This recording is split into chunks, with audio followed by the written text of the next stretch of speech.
24 घंटा हिंदू मुस्लिम हिंदू मुस्लिम हिंदू मुस्लिम हिंदू मुस्लिम हिंदू मुस्लिम।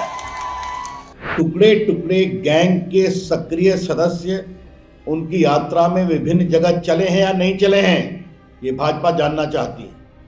टुकड़े टुकड़े गैंग, बट तेरे तुम्हारी ये डायलॉग बड़े पुराने हो गए, कोई सुनने को तैयार नहीं है। वो राजनीति हिंदू मुसलमान की सबसे ज्यादा अगर कोई डिवाइड एंड रूल करता है तो कांग्रेस पार्टी करती है। देश के अंदर नफरत फैलाने का सबसे बड़ा काम भारतीय जनता पार्टी के नेताओं ने कर रखा है। संसद में एक हमारे सदस्य ने पूछा कि टुकड़े टुकड़े गैंग के बारे में बताइए। कहा कि ऐसी कोई गैंग नहीं है, हमारे पास सूचना नहीं है। 24 घंटा हिंदू मुस्लिम हिंदू मुस्लिम हिंदू मुस्लिम हिंदू मुस्लिम हिंदू मुस्लिम। ये सच्चाई नहीं है भाई और बहनों। मैं चला हूं कन्याकुमारी से यहां तक, ये सच्चाई नहीं है। ये मीडिया में चलाया जाता है, फैलाया जाता है। ये देश एक है। इन सड़कों पे लाखों लोगों से मिला हूं, सारे के सारे एक दूसरे से मोहब्बत करते हैं, प्यार करते हैं, गले लगते हैं। तो सवाल उठता है, क्योंकि ये नहीं कर रहे हैं, इनके पीछे जो शक्ति है, इनके पीछे जो शक्ति है वो कर रही है।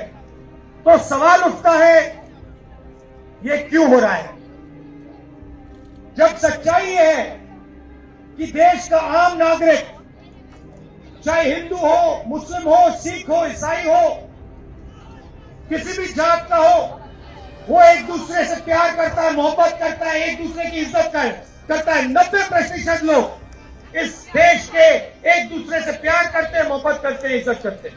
मैं मोहब्बत का पैगाम लेकर के आया हूं, तो चले हैं मोहब्बत का पैगाम लेकर, और साथ में वो चल रहे हैं जो भारत को तोड़ने की बात करते हैं। ये सच्चाई है कि नहीं? टुकड़े टुकड़े गैंग के सक्रिय सदस्य उनकी यात्रा में विभिन्न जगह चले हैं या नहीं चले हैं, ये भाजपा जानना चाहती है। इन लोगों ने जेएनयू में क्या क्या नारा लगाया था हम सभी जानते हैं। तो देश से नफरत करने वाले लोगों के साथ चलकर आप मोहब्बत का कौन सा पैगाम दे रहे हैं राहुल गांधी, ये हम जानना चाहते हैं। भाजपा के नेता उठपटांग बयान कर रहे हैं, अब तो वो भी निकाले जा रहे हैं बोलने के लिए। इनको बाहर कर दिया गया है मंत्रिपरिषद से। रविशंकर प्रसाद जी क्या बोल रहे हैं? टुकड़े टुकड़े गैंग, बट तेरे तुम्हारी ये डायलॉग बड़े पुराने हो गए, कोई सुनने को तैयार नहीं है।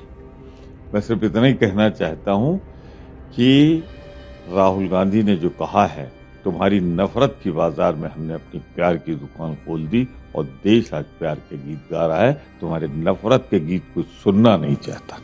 100 चूहे खाकर किस प्रकार से कांग्रेस पार्टी हज पर चली, जिस पार्टी ने सबसे ज्यादा हिंदू मुसलमान करवाकर इस देश का बंटवारा करवाया, जिस पार्टी ने एक समय पर उसके प्रधानमंत्री ने कहा कि देश के संसाधनों पर पहला अधिकार मुस्लिम माइनॉरिटीज़ का होता है, जिस पार्टी की सरकार राजस्थान में बिजली तक को हिंदू मुसलमान में बांटती है, जिस पार्टी ने 84 का नरसंहार हो, हाशिमपुरा, मीरठ, मलियाना, भागलपुर, अहमदाबाद, मुंबई, जलगांव, मुजफ्फरनगर, इन तमाम दंगों में जिनकी सरकार रही, आज वो पार्टी जब मीडिया पर लोकतंत्र के चौथे स्तंभ पर हिंदू मुस्लिम करवाने का आरोप लगाती है, तो ये तो ऐसे ही हो गया कि अपना दोष किसी और पर डालने का काम राहुल गांधी करते हैं। और ये राहुल गांधी की पुरानी आदत है।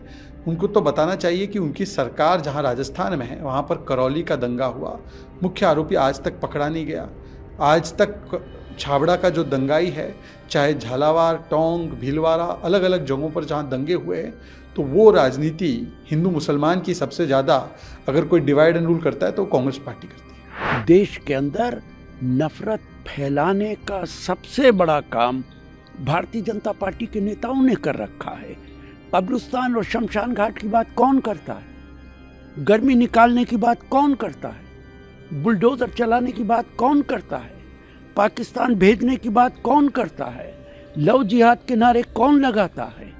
ये सारे नफरत से भरे हुए नारे हैं जो देश को तोड़ने पर आमादा हैं। नफरत की दीवारों से परेशान नहीं है।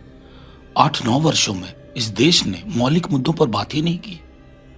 कभी बुलडोजर, कभी हिजाब, कभी फलाना, कभी मंदिर, कभी मस्जिद। ये हो क्या रहा? आजादी का 75वां वर्ष मना रहे हैं, जिसे हमारी सरकार अमृत काल कह रही है। अमृत काल में विष के लिए कोई जगह नहीं होनी चाहिए, लेकिन विष भी घोला जा रहा, जहर है फिजा में। मुश्किल हो गया है लोगों का एतबार से एक दूसरे के साथ रिश्ता कायम करने में। ये क्या हो रहा है? ये चिंता का विषय सिर्फ राहुल जी कह रहे हैं इसलिए नहीं, ये सरकार के लिए भी होना चाहिए। आप विदेश में जाते हैं, वसुधैव कुटुंबकम की बात करते हैं, यहां कुटुंबों के बीच में दीवार क्यों? संसद में एक हमारे सदस्य ने पूछा कि टुकड़े टुकड़े गैंग के बारे में बताइए। कहा कि ऐसी कोई गैंग नहीं है हमारे पास, सूचना नहीं है। किसकी सुने? इन नेताओं की या संसद में सरकार के दिए गए बयान की? पहले वो तय कर लें।